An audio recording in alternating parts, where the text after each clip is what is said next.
Impong mumunang aus da kang San Pablo o Isaulo, kanita niyang magumpisaya po kining kayang mission, piningawasan dang I am zealous for the Lord. Kasi sa blang gagawa na, balo na po kayong sarili na itiing kaburyanan ng Ginoo. Bakit po? Retangyagan na ganang heretic, lalaban king karelang kasalpantayan ng ting Hudyo, ing kaya po mission, bala mo, itulid nala, o kaya, na naman po itulid, paten nala, papaten nala po, may pakulong nala. Ing isipan na po, ito yung proper. Because they are the chosen people. Being the chosen people means they have to follow what has been given to them pong karalang ancestors. From the law of Moses, from Abraham po was the father of their faith. The law of Moses, then yung karalang prophets and even the kings kanitang panahon na ito. Bala mo impong lawe ng San Pablo o Isaulo kanitang minuna is iniing dapat. Uling kasi iniing mituro. At iniing akagisnan nga rapin pong sasabi na we continue what has been taught kadeni pong Hudyo. Din tangya po Jesus, bilabog na yung gana-gana. Napin po, no siguro ken term tamong ini, Jesus is an heretic. Buri na sabihan, he's teaching against the faith. Wari po. At siguro lawen tamo, karang termino tamo pong ini, karapat dapat Jesus na mausudyo, excommunicated niya. Iwari po. Those are our terms, but never in the terms po, dareng Hudyo. Napin para kang Pablo, ingagawa na po, very zealous siya for the Lord. Nga na po sasabi. Because he's doing what he thinks, and the people of Israel thinks, is proper for these people.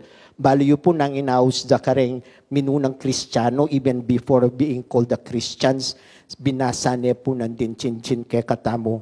Detang tutuntun kindalan. Napin pong aus da karela, the way. Tapo yung English sa aus da karela, the way. These are the way. Sabi ko pen, the way, nga ko, siguro pin, kasi nung lawen tamo po yung wari na sabi ng Jesus, I am the way, the truth, and the life. Napin po itang term na ginamit da po, den taong tutuntun kindalan, dala po sabi pang Christians. Much later ya po siguro ita, napin ing naus da po karela, the way. Napin po ing mission na po Paul is the way to death nga na po. Dening da tutuntun kindalan na iti, intuntunan da kamatayan. Uling, they go against what has been taught ng arapin po. So, impong karelang emission na, the way to death. Something na po, Definitely. Nung lawen tamo po kaya sarili tamo, it is our way to death. Way of death is the way of life. Wari po, when we die, we gain life. Not physical death na mateka o kaya papateka. Dakal po, ingakit tamo kining amanong the way of death is the way of life. Kenano pong paralan, lawen niya pong gospel tamo for today. Babanggitan niya po ito. Sasabihan na po, karetang maniwala, mayakit, lareting mayupayan tanda.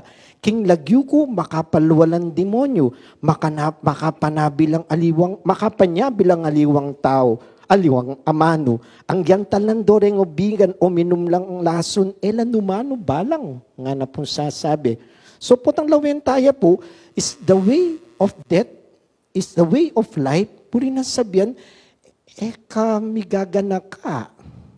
Uling ikan tutuntun ken dalanan ning Ginoo nga napis sasabi ning ebanghelyo tamo mudanasan dening ing demonyo ing lason king kambye patalawen tampo nanong buri na sabi ning demonyo ning lason kasi the way of life is the way of forgiveness. Wari po ing agyag na ning maroka espiritu kay katamo is to destroy our life. Pero balo tamo po keng sarili tamo, potang matyo ka keng binit na ning kapamikasala o makababad ka keng pamikasala, ating pong biyeng pwede mong tuntunan, forgiveness. Wari po, itinggewa na ning Ginoo kang Pablo, kang Saulo na meging Pablo, tinubod niya po'y Ananias. Po bisang munta. Mapamatay na kinyan. Potangkay, pupuntanan mo ko. Nga na po, potangkay, pa-bless me ka na ako. Sabi na po ng Ginoo, pinili ke. So the way of forgiveness na binyan na ng Ginoo kaya, pinili ke, bantay panaral ng maya pabalita. Mintaya po yan Ananias. The way of obedience. The way of trust. Wari po, mintaya kimit mong kapanwalan na iting burina ning Ginoo at may mintuya kem burina ning Ginoo. And that is our way of life. Wari po, to trust in the Lord, to be obedient to the Lord. Nano pong gawa na, penga din po. At minuna ng sinabi kaya, tinubod na ako ning Diyos, bangkan ta bendisyonan da ka. At may bendisyon niya pin. At na mabindisyon niya, wari po, may sala ing egan na gana. May nakit siyang pasibayo. The way of light. So, bala mo po, potang lawen tayo India ng San Pablo, na sabi ko po, it's a good example for all of us. We sinners can become saints if we follow the way to death, a way to life. Buri na po sabihan, we really have to accept our human weaknesses, our failures, ngarapin po, kalupan ng San Pablo, and open ourselves to God. At kanita tamo po akit, tining dakal abaging babiyan ng Ginoo kay katamo.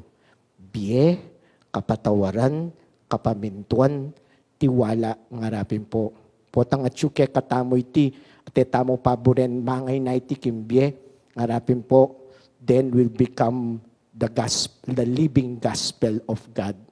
Ikata na rin ang sabihan ng munta kayo kay mabilog gayato at panaraling maya pabalita because we become the way of life.